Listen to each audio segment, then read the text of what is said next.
tu vas avoir des problèmes. Les droits, de quoi là? La minorité, et tout comme ça. Donc, tout ça, on parle des droits, tout ça là, c'est le diable qui envoie ça. Amen. Ouais. Il veut amener le monde à commettre contre nature, combattre Dieu. Amen. On va quitter maintenant le domaine de la sexualité, le domaine sexuel. Le domaine opère aussi dans le domaine des addictions. Aux addictions. Le désir très fort de quelque chose. Il y a des gens, même le sexe, c'est une addiction pour eux. Si nous ne pas faire l'amour un jour, ils sont comme malades. Amen. Le désir, l'addiction. On va lire Galates 5, 16. Galates 5, verset 16.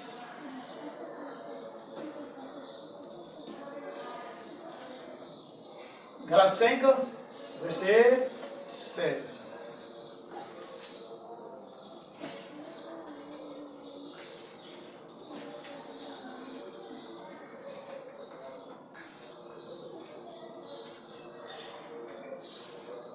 Galates 5, verset 16. Amen.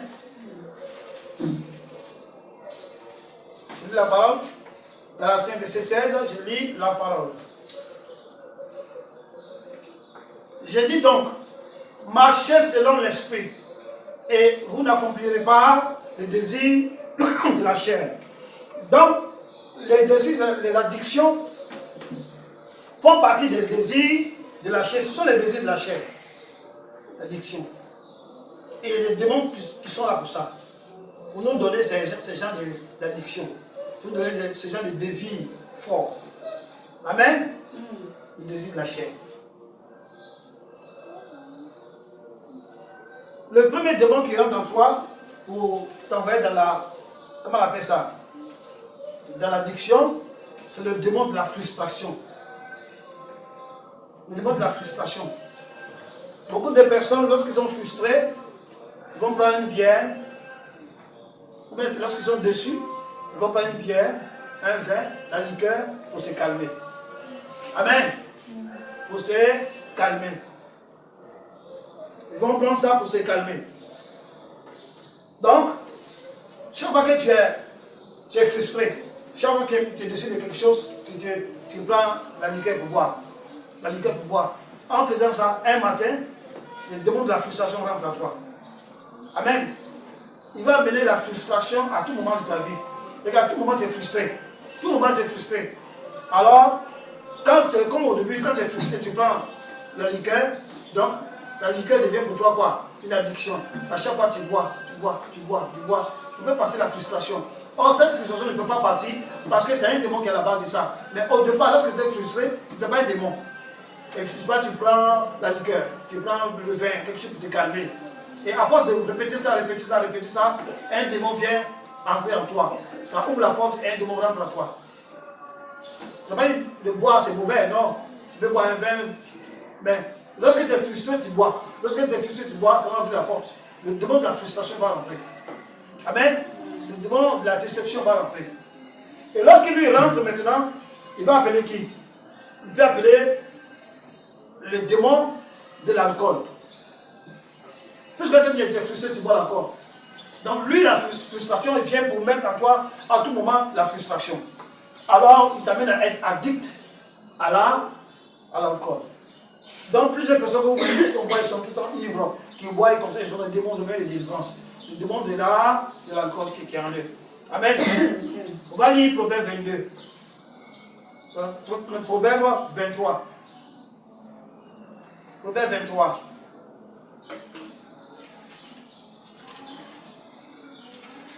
Proverbe 23, verset 22. Amen. Qu'est-ce que c'est ça? Excusez-moi. Proverbe 23, verset 21. Proverbe 23, verset 21. C'est la parole de Dieu. Car l'ivrogne est celui qui se livre à des excès, ça pourrisse. Et l'assoupissement fait porter des haillons. les haillons. Amen. Donc, par la frustration, tout quand tu es frustré, la porte va s'ouvrir et un démon de la frustration va rentrer. Lorsque lui rentre, il fait appel au démon de l'alcool. Amen. Le démon de l'alcool. Le démon de l'alcool aussi, il fait appel au démon de la nicotine. La plupart des gens qui sont accros à l'alcool fument. Tu peux voir quelqu'un qui fume, mais il ne prend pas l'alcool. Mais celui qui prend l'alcool, tôt ou tard, il va fumer. Donc le démon de la frustration fait appel au démon de l'alcool, lui qui fait appel au démon de la nicotine. De la nicotine, la cigarette. Amen. Voilà. Donc, lorsque lui rentre, la cigarette, le bouillard et toutes ces grosses marques de cigarettes là, la nicotine. Donc, quand lui rentre, il fait appel à la gloutonnerie. Les gens qui boivent dans ce moment, ils boivent les vins, ils boivent les liqueurs. Donc, il y a plusieurs personnes qui disent que lorsqu'on t'invite, prendre la liqueur, ça va te creuser le ventre. Comme ça, tu vas manger beaucoup. Amen. Ça fait appel à la gloutonnerie. Galates 5, je crois, Galates 5, 21, l'excès de table. Amen. Gloutonnerie. Quand la gloutonnerie vient, il fait appel maintenant au démon de la drogue. Il y a plusieurs sortes de drogues. Donc il fait appel au démon de la drogue. Donc tu es parti seulement d'une frustration, tu te retrouves drogué. Tu es parti d'une frustration, tu te retrouves ivrogne. Tu es parti d'une frustration, tu te retrouves un fumeur. Parce que les choses graves n'arrivent pas, ça vient par un petit truc. C'est pourquoi la Bible dit d'éviter les ressentiments, les frustrations, de rejeter toutes ces choses. Parce que ce sont des portes. Ça ouvre des portes à des démons qui répondent à ces gens, à ces choses. Amen. On va aller maintenant au grand F. Donc on a vu, je recommence, on a vu grand A, domaine des attitudes, grand B, domaine de la pensée, grand C, domaine de la langue, grand D, domaine du sexe, grand E, domaine de la diction. On va passer maintenant F, domaine de l'occultisme. Amen. Domaine de l'occultisme. On va lire 2 Rois 17, 17. 2 Rois 17, 17. 2 Rois 17, 17.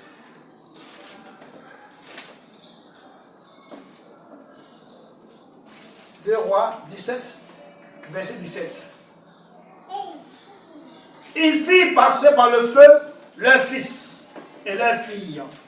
Ils se livrèrent à la divination et aux enchantements. Et ils se vendirent pour faire ce qui est mal aux yeux de l'Éternel, afin de l'irriter. Amen. Donc la divination. L'esprit de la divination, amen, va faire appel à l'esprit de quoi? De sacrifice humain. Donc c'est la divination. Lorsque la divination, l'esprit de la divination rentre en quelqu'un, si c'est un roi, l'esprit de divination va persuader ce roi-là de prendre, de faire des sacrifices humains. C'est de ça qu'il s'agit ici. Donc on dit, il fit passer par le feu leurs fils et leurs filles, c'est un sacrifice. Amen. Ils se livraient à la divination et aux enchantements.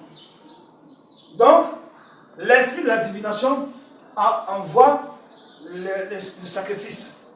Aujourd'hui, beaucoup de pasteurs ou beaucoup de faux prophètes animés par l'esprit de divination donnent des prophéties à leurs, je peux dire, les gens qui fréquentent leurs églises, qui fréquentent leurs assemblées, ils donnent des fausses prophéties en échange de monnaies sonnantes. Et ils disent à ces personnes-là de faire des sacrifices. Amen. Comme dans l'ancien temps, il y avait des sacrifices humains qui étaient causés par la divination. Aujourd'hui aussi, ces mêmes esprits de la divination sont dans certains prophètes, dans certains hommes de Dieu, et qui travaillent. Et ils poussent ces hommes de Dieu-là à dire aux fidèles de faire des sacrifices. Ces sacrifices dont on parle là, ce n'est plus sacrifice d'animal ou bien sacrifice humain, mais l'argent. On dit qu'il faut sacrifier 1 million pour que cette situation soit résolue. Il faut sacrifier 500 000 pour que cette situation soit résolue. Ils vendent l'eau bénite à 100 000.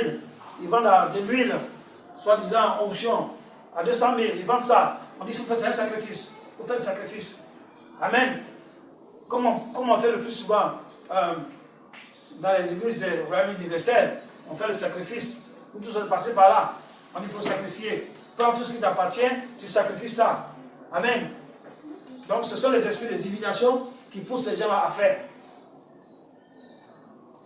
Donc, lorsque nous étions dans l'église, dans cette église-là, on nous a fait faire des sacrifices. Pas sacrifier du sang, ni d'animaux. Mais on nous a dit de donner de l'argent en sacrifice.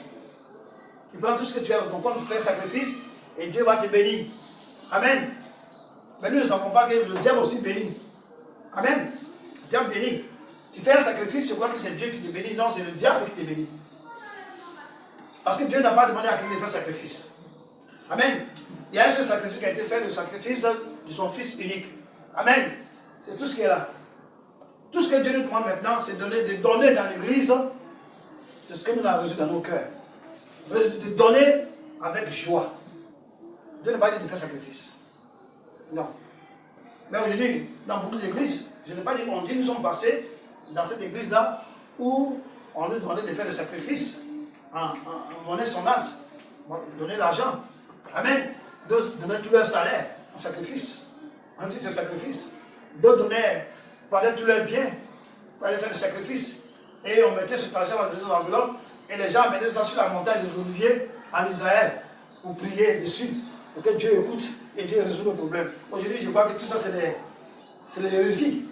C'est les hérésies. Dieu n'est pas sur la montagne des Oliviers. Dieu n'est plus en Israël, il n'est plus quelque part, il n'est plus sur la montagne. Dieu est où? Il est maintenant en chacun de nous. Et il dit que là, dans Matthieu 18, verset 20, que là où 2, 3 personnes sont réunies, il est au milieu. Mais on était des bébés spirituels en ce temps, on ne comprenait rien. Tout ce qu'on nous disait, on avalait ça. Et ces esprits qui animaient ces personnes-là, ce n'était pas le Saint-Esprit. C'est pas le Saint-Esprit. Parce que le Saint-Esprit n'a pas poussé quelqu'un à dire qu'il fallait faire sacrifice, donner de l'argent pour que Dieu. Est-ce qu'on paie la bénédiction de Dieu? Aujourd'hui, quand tu te rappelles de ça, tu penses à tout ça, tu te dis, mais on t'est perdu. Gloire soit rendue à Dieu, le Seigneur nous a retiré de ses églises. Amen. Voilà. C'est pourquoi aujourd'hui nous marchons que par l'éducation des prophètes, des apôtres et des prophètes. Tout ce que les prophètes n'ont pas dit, l'Ancien Testament, le Nouveau Testament n'ont pas dit, on ne le fait pas. Tout ce que les apôtres n'ont pas dit, n'ont pas fait, on ne le fait pas. Amen. Voilà. On ne le fait pas. Donc, après cela, on est dans le domaine de l'occultisme.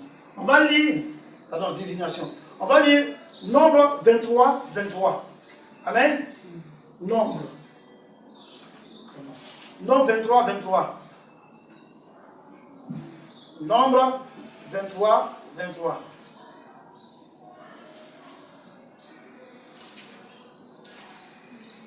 Nombre 23, 23. J'ai lu la parole de Dieu. L'enchantement ne peut rien contre Jacob, ni la divination contre Israël.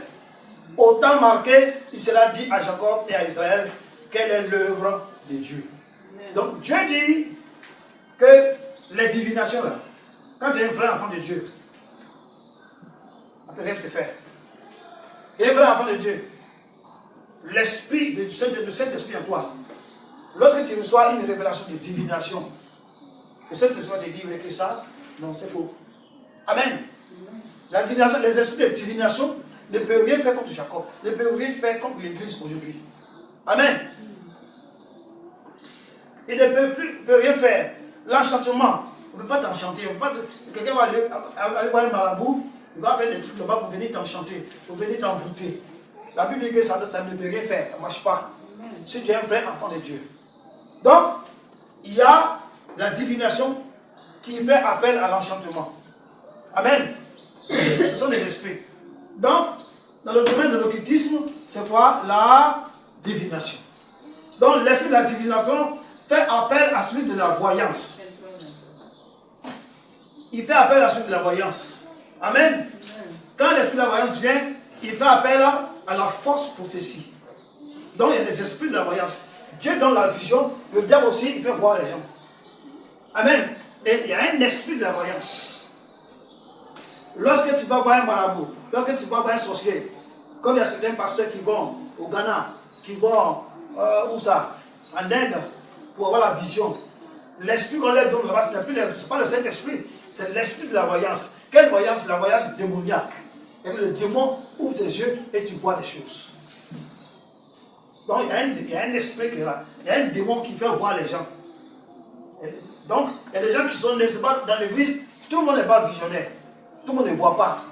Dieu peut montrer des gens de temps à autre, mais tout le monde n'est pas un prophète. Tout le monde n'a pas les yeux ouverts. Donc, il y a des hommes de Dieu, des soi-disant hommes de Dieu qui viennent, ils veulent voir dans le spirituel. Ils voient la vie des gens, ils vont voir les marabouts, ils vont voir les féticheurs, ils vont au Ghana, ils vont au Bénin, ils vont en Inde. Et là-bas, ils reçoivent, on leur fait faire des rites et des rituels, ils reçoivent les démons de la voyance. Amen. Et ils voient. S'il a dit, je vois, tu as porté un caleçon rouge. Est-ce que le Saint-Esprit a dit à quelqu'un, la fille, à quelqu'un, il a porté un caleçon rouge? Qu'est-ce que ça va avancer? Qu'est-ce que ça va apporter au Saint-Esprit de dire à son serviteur que la femme qui est là, elle a porté slip rouge? Donc, elle a porté string rouge. Qu'est-ce que c'est quoi ça? C'est quoi? Qu'est-ce que ça apporte au Saint-Esprit? C'est quelle révélation? Il y a quoi dans ça? Il y a quel enseignement dans ça? Donc ça, c'est l'esprit de la voyance qui fait ça. Pour montrer aux gens qui voient. Le pasteur montre aux gens qui voient. Il va voir tout ce que la femme a porté, l'esprit va ouvrir, il va voir tout. Amen. L'esprit de la voyance. Il y a l'esprit aussi de la fausse prophétie. Amen. C'est ça qui est dans Acte 16, l'esprit de Python. Il donne quoi? La fausse prophétie. C'est à cet esprit-là que Paul a parlé. C'était dans la femme qui les suivait, qui dit, vous voyez ces personnes, ce sont les hommes de Dieu. Hein? Ils annoncent le salut.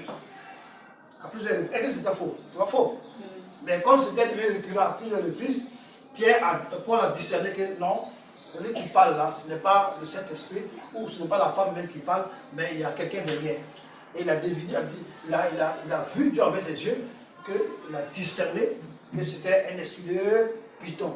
Donc l'esprit de la divination, vers la divination, vers la fausse prophétie. Amen. C'est dans Acte 16. Apocalypse 11. Apocalypse 11.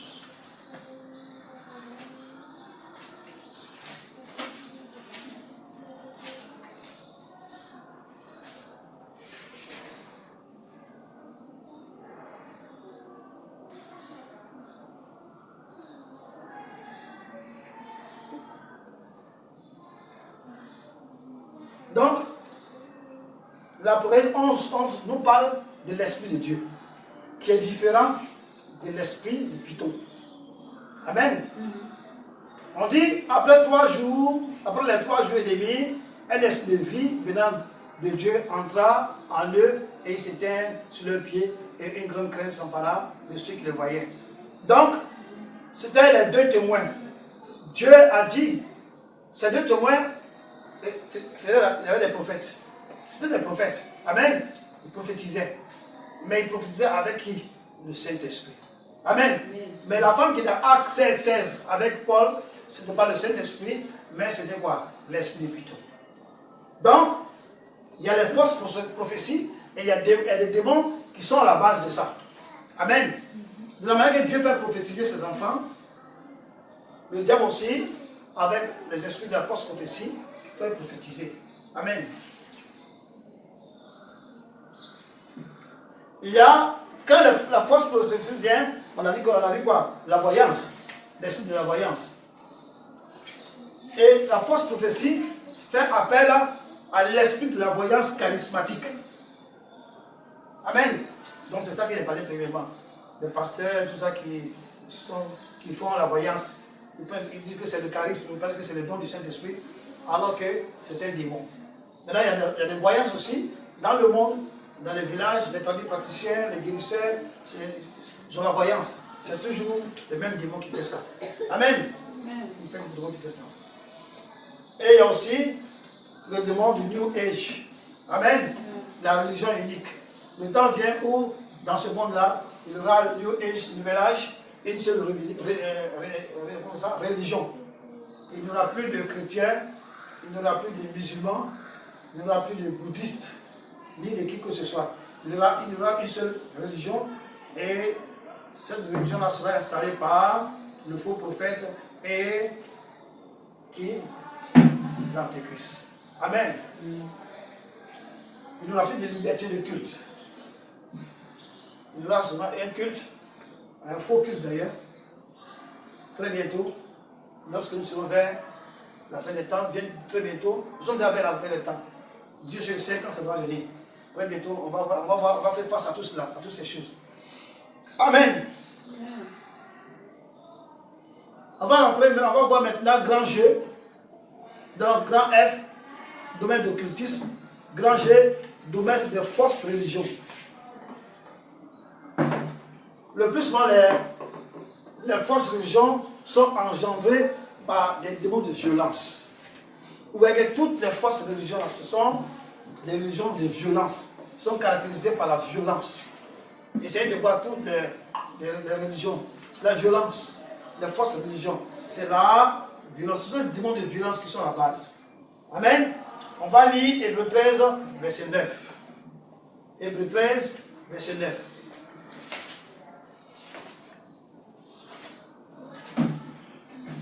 Hébreux 13, verset 9. J'ai la parole.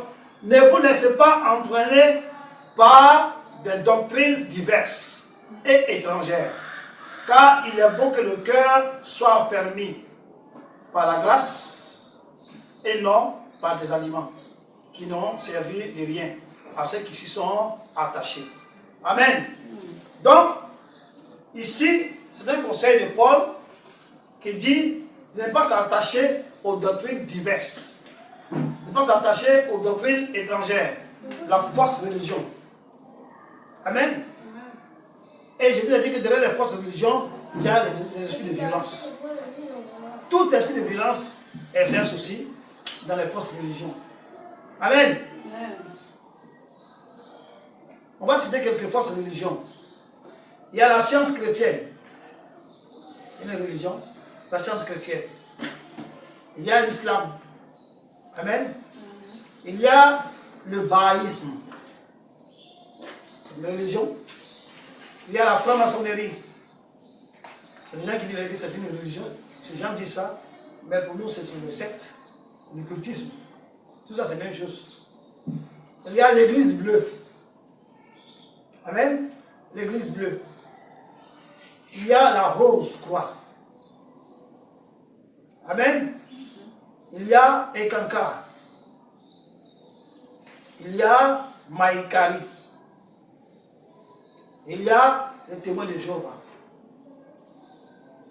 Amen. Il y a la théosophie. Il y a l'humanisme. Amen. Et tous les cultes orientaux. Il y a aussi le brahmanisme. Amen. Le brahmanisme nous fait quoi? Nous détourne de Jésus et nous fait fixer sur un soi-disant prophète. Le brahmanisme nous détourne de la parole de Jésus et nous fait lire des brochettes, des brochures, pardon, des brochettes, fait lire des brochures. Nous font écouter des bandes sonores. Et les brahmanistes disent, le prophète a dit, le prophète a dit, le prophète a dit. Et non, la Bible a dit, la Bible a dit. Donc c'est une fausse religion qui nous détourne de la doctrine du Seigneur Jésus. Qui nous détourne de l'évangile. pur et dur. Amen. Ça, c'était le grand G. Grand H. Domaine des hérésies. Amen. Domaine des hérésies. C'est dit dans 1 Timothée 4. 1 Timothée 4, verset 1, nous parle de quoi? Des fausses doctrines à la fin des temps. Des hérésies. Amen. On va lire aussi Apocalypse 16, 14. Apocalypse 16, 14. Apocalypse 16, 14. Amen. Apocalypse 16, 14. Donc elle a dit Apocalypse quoi? 16 quoi? 14. J'ai la parole.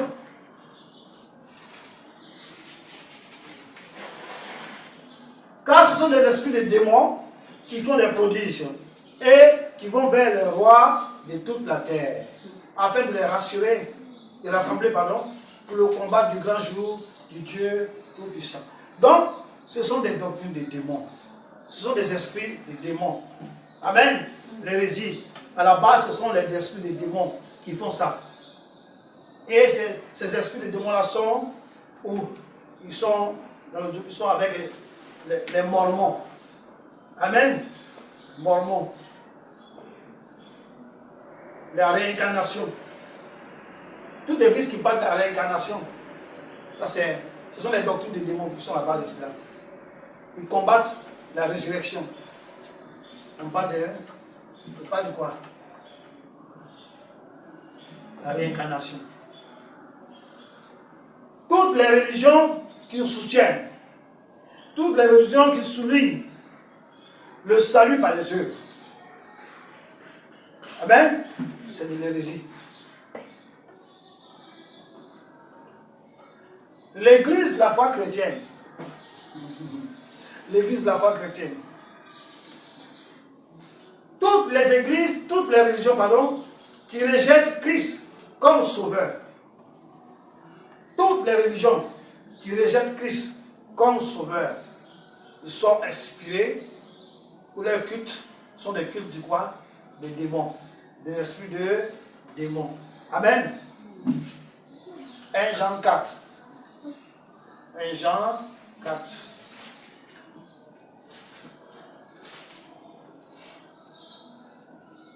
Jean 4. Verset 2 à 3. 1 Jean 4, 1 Jean 4, verset 2 à 3. Reconnaissez à ceci l'Esprit de Dieu. Tout esprit qui confesse Jésus-Christ, venu en chair, est de Dieu. Reconnaissez, est de Dieu, et tout esprit qui ne confesse pas Jésus n'est pas de Dieu. C'est celui de l'Antichrist, dont vous avez appris la venue, et qui maintenant est déjà dans le monde.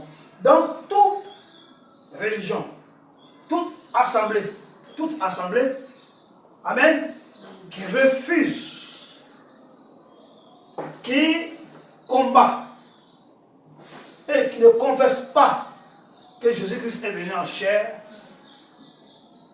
ils ne sont pas de Dieu. Ils sont de l'ennemi. Amen. Ils sont de l'ennemi. Nous allons passer à l'avant-dernier, qui est le domaine du corps. Amen. Le domaine du corps. Les démons d'infirmité. Et les démons de quoi? Maladie. Donc, derrière les maladies, derrière beaucoup de maladies, il y a quoi? Des démons. Derrière beaucoup d'infirmités, il y a quoi? Des démons. Donc, c'est le grand I, domaine du corps, c'est-à-dire les démons d'infirmité. Amen.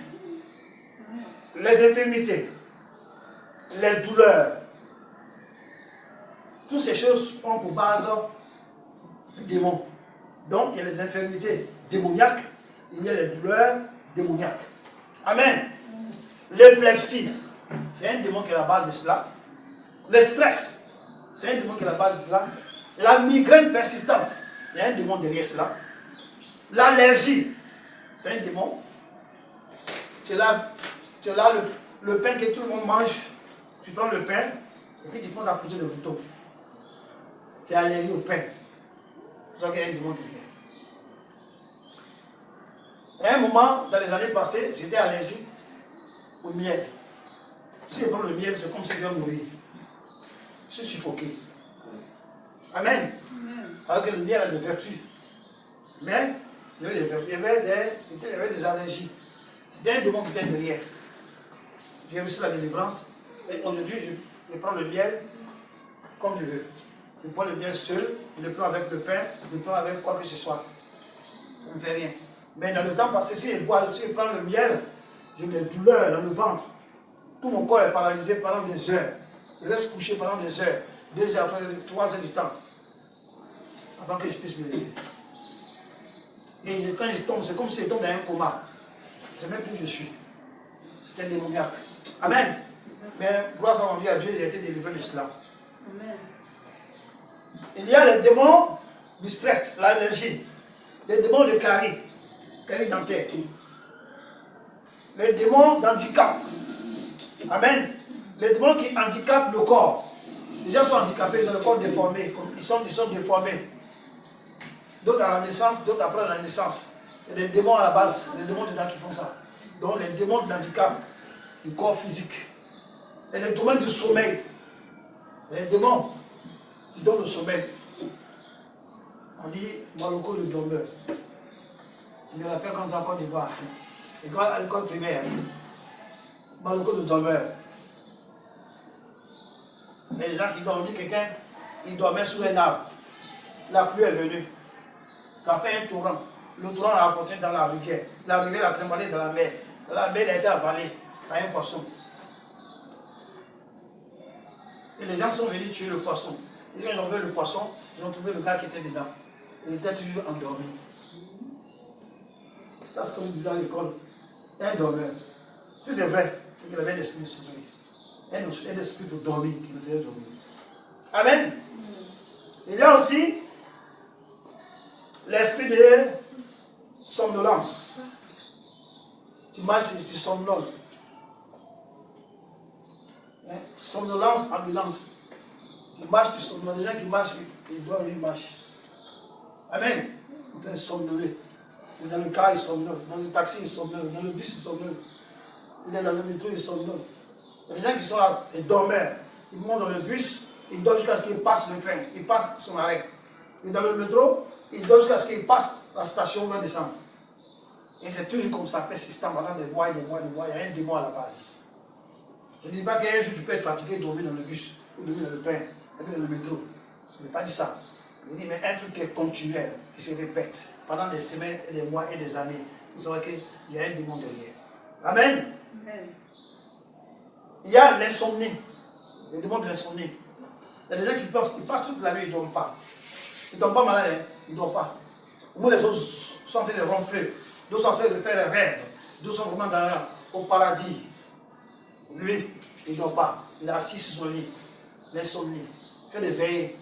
Pas des veillées de prière. Il fait des grèves de sommeil, Il ne dort pas. Et ce n'est pas lui qui fait ça. Il y a un démon à la base. Amen. Et tout cela entraîne à l'esprit de mort. Quelqu'un qui ne dort pas pendant des jours, qu'est-ce qui va lui arriver? La mort. Quelqu'un qui marche et puis il dort. Un jour, il va se faire renverser par une voiture. La mort. Donc, toutes ces choses-là, leur finalité, quoi? C'est la mort.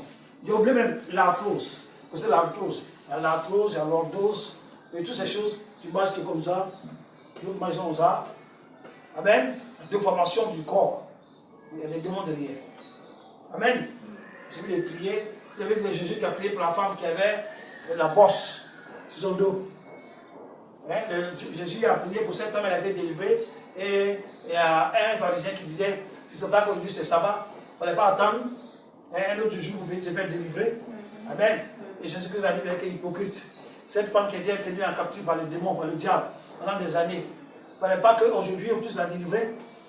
Toi, si ton âme tombe dans le puits, le jour du sabbat, tu ne vas pas les prendre. Tu ne vas pas l'enlever. Si ton mouton tombe, tu ne vas pas l'enlever. C'est l'hypocrisie. Donc, la femme là, c'était un démon qui était là. Qui était là, la bosse là, c'était un démon. Amen.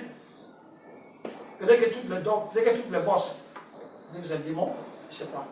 Je me rappelle quand j'étais enfant, on avait un ami là, il était très intelligent. À l'école, il était tout devant nous, il est rentré au collège avant nous. Il était très jeune, il était déjà devant. Mais il avait une bosse. Une bosse.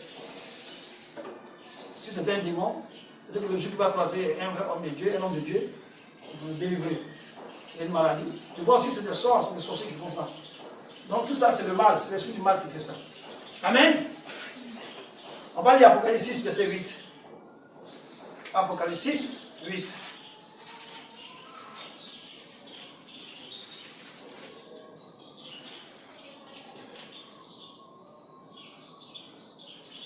Tout ça là, c'est la mort. Amen.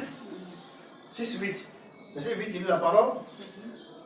J'ai regardé et voici, parut un cheval d'une couleur pâle. Celui qui le montait se nommait la mort. Et le séjour de mort. Amen. Le séjour de mort l'accompagnait. Le pouvoir leur fut donné sur le cas de la terre pour faire périr les hommes par l'épée, par la famine, par la mortalité, par les bêtes sauvages. Amen. Donc, c'est les démons de l'esprit de mort. Tous ces choses qu'on a cités là, c'est les démons de la mort qui est la base de cela. Mais le temps vient où il sera donné un pouvoir sur le cas de la terre. Amen. Le cas de la terre. Nous allons parler de dernier domaine, J, grand J, c'est ça? Grand H, domaine des hérésies, grand I, domaine du corps, et grand J, domaine de l'air. Domaine de l'air. De l'air. Amen. Il y a des démons cosmiques de malédiction. Les démons qui sont dans l'air, qui flanquent dans l'air, les démons qui tournent partout.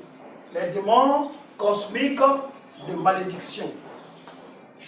Ce sont des démons qui sont dans l'air. Ils ont pour mission de faire accomplir toutes les mauvaises paroles, toutes les mauvaises langues dites sur les personnes. Vous comprenez? Les démons cosmiques de malédiction. Ce sont des démons qui sont dans l'air. Ils ont pour mission de faire accomplir toutes les mauvaises paroles. Toutes les mauvaises paroles dites sur les personnes. Toutes les mauvaises paroles prononcées sur des personnes, sur une personne, sur une femme. Les mauvaises paroles dites sur des personnes. Ça peut être sur les enfants, ça peut être sur les conjoints, sur la conjointe ou la conjointe, ça peut être sur toute la famille. Ça peut être des paroles mauvaises lancées sur quelqu'un par la colère. Par les pratiques occultes, par la sorcellerie, toutes ces choses, des mauvaises paroles lancées contre quelqu'un. Il y a des démons, qu'on appelle des démons cosmiques, qui sont là pour faire accomplir cela, pour faire réaliser cela, pour amener ça à s'accomplir. Donc, ce sont les démons qui sont dans l'air, ils ont pour mission de faire accomplir toutes ces mauvaises paroles prononcées sur les personnes. Amen. On va lire Daniel 9. Dieu avait prononcé des paroles sur Israël, dans le cas où il pécherait. Amen. S'il pêche, il y a des paroles qui étaient sur eux, qui allaient s'abattre sur eux. On va lire Daniel 9. Daniel 9, verset 11. Daniel 9, verset 11. J'ai dit la parole.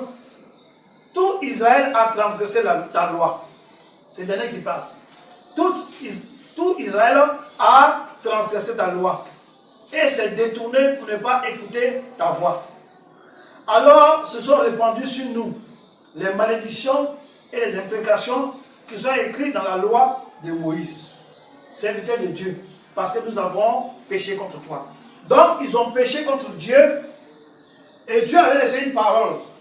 Il a dit que quand vous allez pécher contre moi, voici les malédictions qui vont tomber sur vous.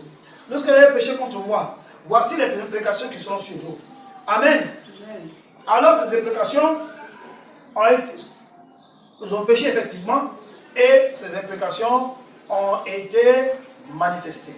Amen. Sur le peuple d'Israël. Ils ont subi les conséquences de leur péché. Ils ont subi les conséquences de leur désobéissance à la parole. Et ces écrits que Dieu avait dit, tout ce que Dieu avait dit sur eux, la malédiction des implications, a été accompli. Amen. Daniel 10. Amen. 12 à 14. Et il me dit, l'ange, et il me dit, Daniel, ne crains point, ne crains rien. Car dès le premier jour où tu as eu à cœur de prendre et de t'humilier devant ton Dieu, tes paroles ont été entendues. Et à cause de tes paroles que je viens. Le chef du royaume de Perse m'a résisté 21 jours. Voici Michael, l'un des principaux chefs, est venu à mon secours. Je suis demeuré là auprès des rois de Perse. Je viens maintenant pour te faire connaître ce qui doit arriver à ton peuple dans la suite des temps, car la vision concerne encore ces temps-là. Amen. Donc, qu'est-ce qui s'est passé? Quand Daniel a prié Dieu, il a dit, Seigneur, c'est vrai, nous avons péché contre toi. Nous avons fait ce qui est mal à tes yeux. Alors, tes implications, tes malédictions se sont répandues sur nous. Et il a pris 21 jours, commencé à prier Dieu pour demander pardon. Amen. Alors Dieu a envoyé un ange pour venir répondre à qui? À Daniel. Mais les esprits de malédiction qui étaient en ce temps en train d'accomplir la parole de Dieu, la parole que Dieu a mis sur eux, ont bloqué qui? L'ange qui venait. Ont bloqué l'ange qui venait. Donc, toute mauvaise parole que tu dis sur quelqu'un, il y a un démon qui va venir accomplir ça. Si cet homme n'est pas l'enfant de Dieu, ce sera difficile. Le démon va venir accomplir ça. Donc, ces démons-là ont bloqué l'ange pour ne pas que l'ange vienne donner, parler à Daniel ce qui concerne le peuple. Parce que selon le roi de Perse, pardon, les démons, le roi de Perse, le chef du royaume de Perse, c'est un démon. C'est le chef qui a bloqué l'ange. Pour ne pas qu'il vienne. Daniel priait, s'est repenti pour le peuple et il gênait. Alors Dieu a envoyé quelqu'un pour répondre à la prière. Mais en ce temps-là, ils étaient encore sous la malédiction. Mais ce qu'eux ne savaient pas, est que la malédiction c'était déjà presque finie. Parce qu'elle avait dit 70 ans qu'ils allaient rester à l'étranger. 70 ans qu'ils allaient rester à, comment on appelle ça, à Babylone. Le temps était fini, Dieu est parti, mais eux ne savaient pas. Donc Dieu a fait révéler ça. Daniel il a lu, il a vu que le temps est fini. Amen. Donc il a commencé à se faire la repentance du peuple et demander à Dieu de le faire amener. Demander à Dieu de se tourner vers eux, de courir vers eux. Donc c'est la repentance. Et Dieu, sachant que le temps était fini, alors il a envoyé un ange pour lui répondre à Daniel. Mais les esprits de la malédiction qui étaient en train de mettre en œuvre, pour faire appliquer la parole de Dieu qu'il a fait contre son peuple, ont bloqué cet ange-là. Amen. Et Dieu, quand il continue à prier, Dieu a dit à l'ange qui, Michael, d'aller délivrer l'ange. Michael est venu porter main forte à cet ange-là. Il a été délivré, ils ont été vus cœur. C'est alors que l'ange est venu maintenant à Daniel pour parler. Amen. Mais pourquoi Dieu a délivré? Pourquoi Dieu a envoyé Michael? Parce que le temps de la malédiction était fini, les 110 ans étaient déjà finis. Mais les démons persistaient encore à ce que le peuple de Dieu soit à l'étranger, soit martyrisé. Amen. Donc voilà le combat. Donc, de la toute mauvaise parole qu'on lance contre quelqu'un, ça va agir. La Bible dit que pour nous les chrétiens, toute malédiction sans cause n'a pas d'effet. C'est-à-dire que si on te lance une malédiction, quelqu'un te lance une mauvaise parole, te lance des sorts, et ces malédictions qu'il lance, ce sort qu'il lance, il n'y a pas de cause, tu n'as rien fait, ça sera sans effet. Mais tu es chrétien, et qu'on te lance des malédictions, s'il y a une cause, même que tu es chrétien, ça va te toucher. Mais la Bible dit ça. Si c'est sans cause, tu prends quelqu'un, tu as fait, je sais pas, tu as fait quelque chose à quelqu'un, et cette personne te lance des paroles de malédiction. ça va te toucher. Mais la Bible dit que si tu n'as rien fait, parce que tu es dans le quartier, la personne est jalouse de toi, ou les gens te voient, ils ne t'aiment pas, alors tu vois, elle maudit, qu'elle soit maudite, alors que tu n'as rien fait. Ça sera sans effet. Amen. Donc, ce sont les principaux domaines d'action des démons qu'on a vu ce matin. La semaine prochaine, on va voir comment les démons rentrent en toi. Amen. Comment les démons